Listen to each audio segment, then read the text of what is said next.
तो बच्चों हम लोग यहाँ पे स्टार्ट करते हैं एक्सरसाइज 4.1 क्वाड्रेटिक इक्वेशंस में, और ये ओल्ड एनसीईआरटी और न्यू एनसीईआरटी दोनों में सेम है। एक्सरसाइज 4.1।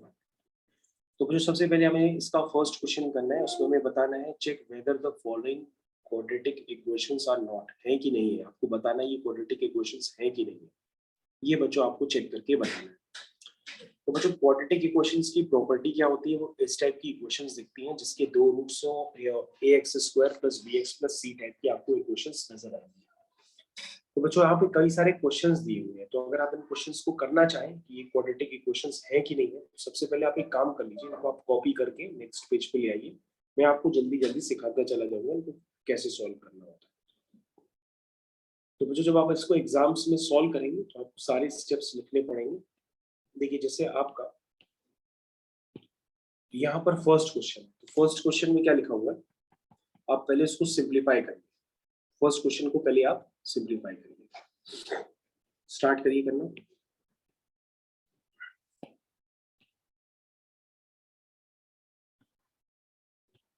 स्टार्ट किया। देखिए फर्स्ट क्वेश्चन क्या लिखा है, x² + 1 + 2x = 2x - 6। तो बच्चों मैंने x + 1 का होल स्क्वायर ओपन कर दिया। अब ध्यान से देखो बच्चों, ये बन गया 2x से 2x कैंसिल हो गया, ये बन गया x² + 1 + 6 + 1 + 6 कितना हुआ, +7 = 0। अब चेक करो क्या ये इक्वेशन ax² + bx + c = 0 के फॉर्म में आप लिख सकते हैं।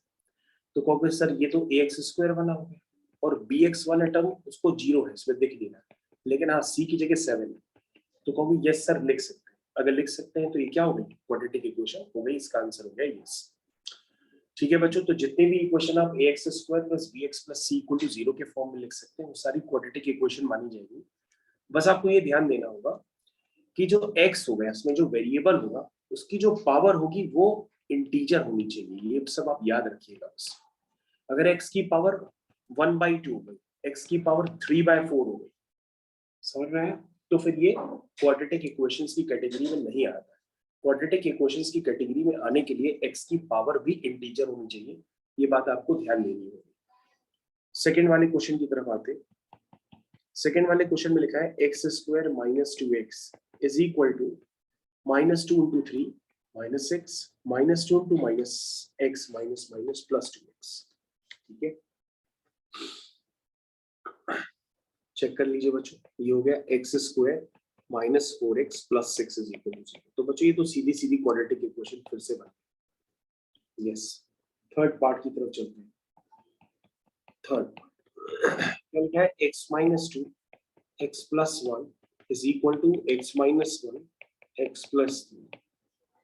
चलिए मल्टीप्लाई करिए इसको बच्चों जल्दी से, क्या आ जाएगा, x² + x - 2x - 2 = x² + 3x - x - 3। तो x² से x² वाला टर्म्स कैंसिल हो गया, ये हो गया -x - 2 = 2x - 3। ये कितना आ गया, इसको सॉल्व कर लेते हैं जल्दी से। तो ये हो गया -x - 2x = -3 + 2। दैट मीन्स ये कितना आ गया बच्चों, ये आ गया -3x = -1।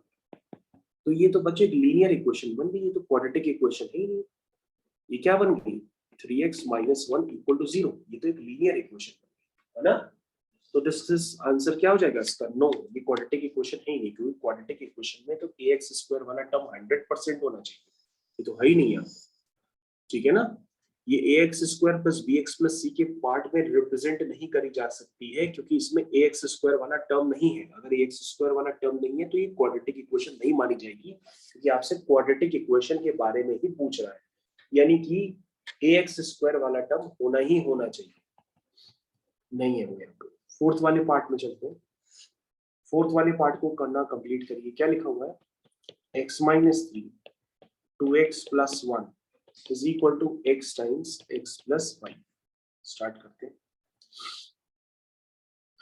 ये कितना हो गया, ये हो गया 2x² + x - 6x - 3 = x² + 5x। Solve कर लीजिए। ये हो गया 2x² - x², ये हो गया -5x ये भी हो गया माइनस का 5x minus 3 is equal to 0। ये हो गया एक्स स्क्वायर माइनस का 10x माइनस 3 इक्वल टू 0। तो ये क्या हो गई, ये हो गई आपकी क्वाड्रेटिक इक्वेशन। चेक करो बच्चों क्या ये क्वाड्रेटिक इक्वेशन है, बिल्कुल है, क्योंकि ये X square plus B X plus C के फॉर्म में लिखी जा सकती है। उसके बाद फिफ्थ वाला पार्ट में चलते हैं। फिफ्थ वाला पार्ट क्या है, फिफ्थ वाले पार्ट में लिखा है 2x minus 1 x minus 3 is equal to x plus 5 x minus 1।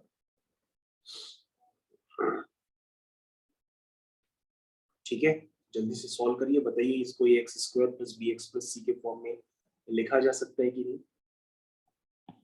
तो ये हो गया 2x square minus x minus x plus 3 is equal to x square minus x plus 5x minus 5। सारे टर्म एक तरफ ले आइए, 2x square minus x square, ये हो गया माइनस का 7x, उधर है प्लस का 4x, इसको उधर ले आइए माइनस का 4x प्लस का 3 प्लस का 5 इज इक्वल टू 0। इक्वेशन बन गई x square minus 11x plus 8 is equal to 0। तो ये क्वाड्रेटिक इक्वेशन है। यस बच्चों बिल्कुल फिर से क्वाड्रेटिक इक्वेशन है। फिफ्थ वाली भी क्वाड्रेटिक इक्वेशन। सिक्स्थ वाले क्वेश्चन की तरफ चलते हैं। सिक्स्थ वाला क्वेश्चन क्या है बच्चों, अब बच्चों हम लोग फर्दर क्वेश्चन पूरे पूरे सॉल्व नहीं करेंगे। अगर आपकी लीनियर इक्वेशन बन जाए तो वो क्वाड्रेटिक इक्वेशन नहीं होगी। इससे सिक्स्थ वाले पार्ट में जब आप इसको सिंप्लीफाई करेंगे तो ये क्वाड्रेटिक इक्वेशन नहीं होगी, तो हम इस पे नो लिख देते हैं। उसी तरह से सेवेंथ वाले पार्ट में जब आप इसको सिंप्लीफाई करेंगे तो ये भी क्वाड्रेटिक इक्वेशन नहीं होगी, तो हम यहाँ पे नो लिख देंगे। और एट्थ वाले पार्ट में जब आप सॉल्व करेंगे तो ये क्वाड्रेटिक इक्वेशन 100% बन जाएगी, यानी कि ax square plus bx plus c के फॉर्म में इसको रिप्रेजेंट किया जा सकता है आफ्टर सिंप्लीफिकेशन। तो हमने उस पे यस लिख दिया। तो आई थिंक बच्चों ये सारे क्वेश्चन सब आपसे बचे हुए सारे हो जाएंगे। तो मैंने 3 से 4 पार्ट इसमें छोड़े हैं जो आप लोग को होमवर्क में करके दिखाएंगे। ये एक्सरसाइज 4.1 का डिस्कशन चल रहा है क्वाड्रेटिक इक्वेशंस में। नेक्स्ट क्वेश्चन की तरफ चलते हैं बच्चों। नेक्स्ट क्वेश्चन की तरफ आ जाते हैं। Next question is question number first. ये है बच्चों क्वेश्चन नंबर 1। लिखा है represent the following situation in the form of quadratic equations. आपको सिर्फ क्वाड्रेटिक इक्वेशंस के फॉर्म में लिखना है, यानी कि इनको सिंप्लीफाई भी नहीं कराना आपसे। अब आप सोच लीजिए कितने इजी क्वेश्चंस हो गए हैं। ठीक है, चलिए तो ये आपका क्वेश्चन हो गया सेकंड का फर्स्ट पार्ट। स्टार्ट करते हैं, इसको कंप्लीट कर देते हैं। क्या लिखा है, the area of a rectangular plot is 528 metre square, the length of the plot is 1 more than twice its breadth. चलो अब हमको ब्रेथ तो पता नहीं है, तो ब्रेथ को हम क्या लेट कर लेंगे x। तो ये ब्रेथ को बच्चों मैंने x लेट कर दिया। Length of the plot is 1 more than twice its breath. Twice its breath से 1 मोर देन है, ये लेंथ हो गई और ये ब्रेथ हो गई। एरिया कितना है, एरिया होता है बच्चों लेंथ इनटू ब्रेथ, तो ये हो गया लेंथ इनटू ब्रेथ। ठीक है, ये एरिया कितना है 528। ठीक है, समझ में आ गया। तो बच्चों हमें क्या बनानी है, हमें तो सिर्फ क्वाड्रेटिक इक्वेशन बनानी थी, वो हमने बना ली। मल्टीप्लाई कर लीजिए, तो ये बन जाएगा 2x square plus x is equal to 528। ठीक है, तो ये बन जाएगा 2x square plus x minus 528 is equal to 0। तो बच्चों यहाँ पे क्वाड्रेटिक इक्वेशन हमने आपको क्रिएट करके दे दी। अब आप इसको सॉल्व करना चाहें तो आप सॉल्व भी कर सकते हैं, हमने सिर्फ आपको क्वाड्रेटिक इक्वेशन क्रिएट करके दे दी है। सॉल्व करना चाहें तो बच्चों आपको जो क्वाड्रेटिक फॉर्मूला बताया उसको यूज करके अगर आप सॉल्व कर लेंगे तो ये आपके लिए कंफर्टेबल रहेगा, क्योंकि इक्वेशन ये सब बड़ी है तो क्वाड्रेटिक फॉर्मूले को यूज करके ही सॉल्व कर सकते हैं। क्वाड्रेटिक फॉर्मूला आपको हम वंस अगेन फिर से बता देते हैं, minus B plus minus under root of B square minus 4ac, जिसको हम डी कहते हैं, अपॉन 2a। इसको यूज करके आप इक्वेशन को सॉल्व करना चाहे तो कर सकते हैं। फर्स्ट क्वेश्चन बच्चों आपका कंप्लीट हो गया। This is your first question. ठीक है, आंसर आपका आ गया। आपको सिर्फ यहाँ पे क्वाड्रेटिक इक्वेशन क्रिएट करनी थी, तो अगर आप बैक साइड में देखेंगे तो आपका आंसर पूरी तरह से मैच करता है। चलिए, हो गया फर्स्ट पार्ट। नेक्स्ट वाले पार्ट की तरफ चलते हैं। नेक्स्ट वाला पार्ट बच्चों ऑलरेडी मैं आपके साथ मॉड्यूल में डिस्कस कर चुका हूँ, तो ये सब क्वेश्चंस दोबारा फिर से रिपीट हो गए हैं।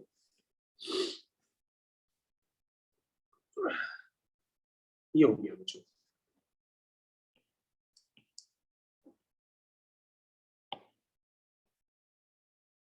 चलिए स्टार्ट करते हैं। लिखा है the product of two consecutive positive integers is 306। We need to find the integers.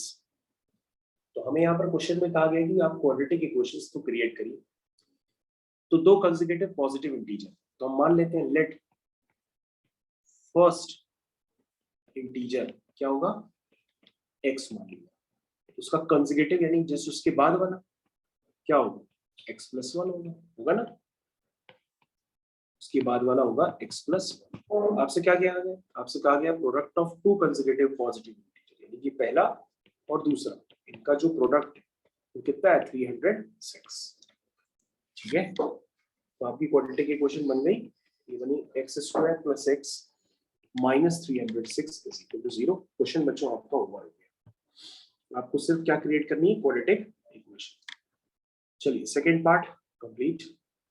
Next वाले पार्ट की तरफ चलते हैं, थर्ड पार्ट। तो बच्चों हम थर्ड पार्ट की तरफ आ चुके हैं।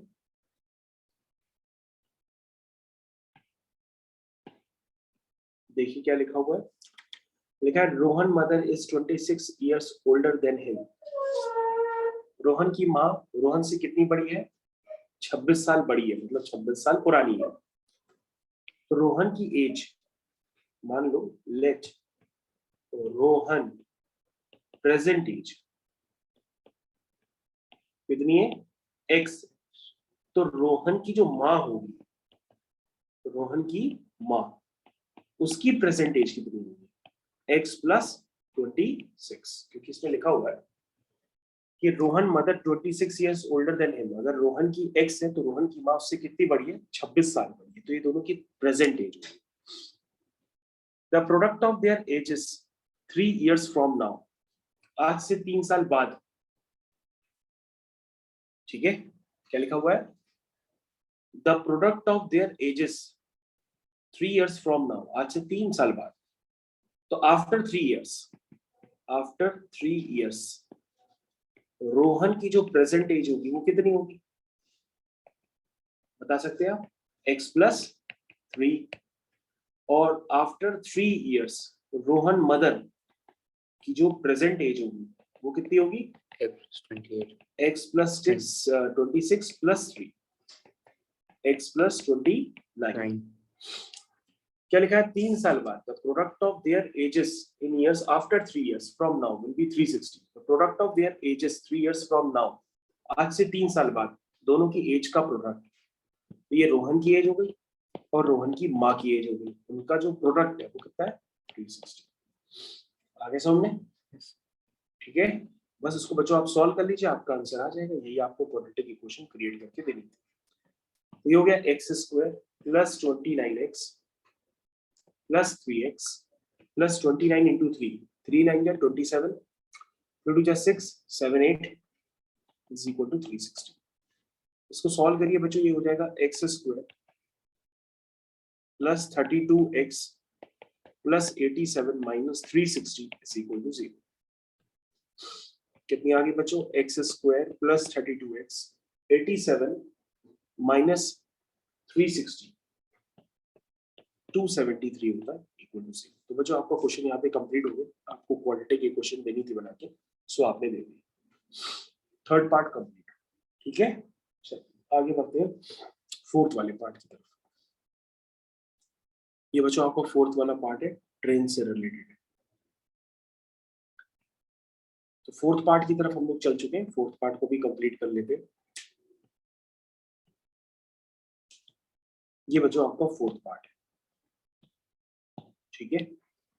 चलिए स्टार्ट करते हैं, क्या लिखा हुआ है इसमें। लिखा हुआ है a train travels a distance of 480 kilometer at a uniform speed। तो सबसे पहले हम बना लेते हैं एक पाथ, उस पाथ से आपका डिस्कशन स्टार्ट करते हैं।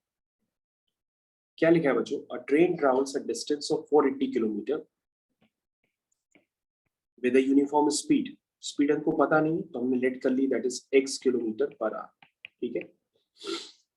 If the speed had been, क्या लिखा है, 8 kilometre per hour less, it will take 3 hour मोर।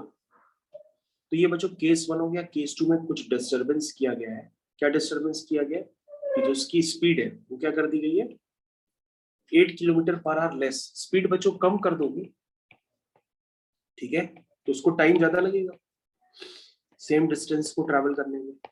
कितना टाइम ज्यादा लग रहा, 3 घंटा ज्यादा लग रहा। तो बच्चों मान लो यहाँ पे टाइम कितना लग रहा था, यहाँ का टाइम मान लो फर्स्ट वाले का केस का जो टाइम है वो मान लो t1 टाइम। टाइम क्या होता है, डिस्टेंस अपॉन स्पीड होता है। यहाँ पे बच्चों टाइम कितना लगेगा, t2 टाइम होता है डिस्टेंस अपॉन स्पीड, ठीक है। इस वाले टाइम को भी बच्चों वहीं पे लिख लेते हैं, जस्ट वेट, इस वाले टाइम को भी हम लोग वहीं लिख लेते हैं। ये t1 टाइम और ये t2 टाइम, क्लियर है। अब बच्चों बताइए कि t1 और t2 में डिफरेंस कितना है टाइम का, 3 घंटे का। कितना है, 3 घंटे का।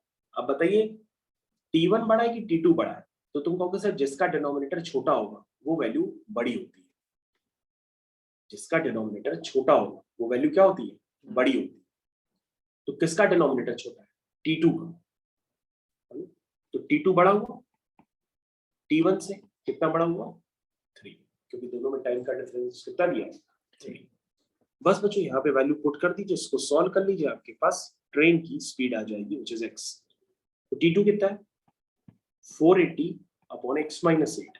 t1 कितना है, 480 upon x is equal to 3।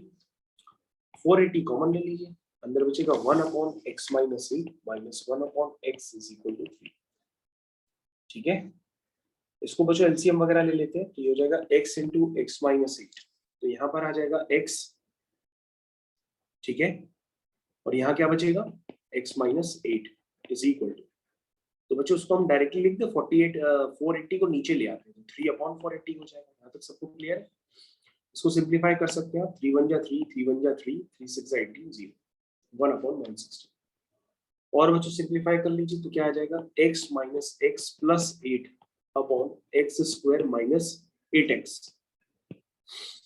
X square minus 8x is equal to 1 upon 160।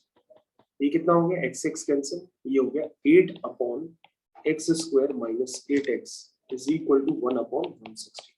इसको क्रॉस मल्टीप्लाई कर दीजिए बच्चों, क्रॉस मल्टीप्लाई आता है ना कल, क्रॉस मल्टीप्लाई कर दीजिए, आपके पास बनेगी x square minus 8x is equal to 8 into 16, 6 8 जा 48, 6 1 जा 6,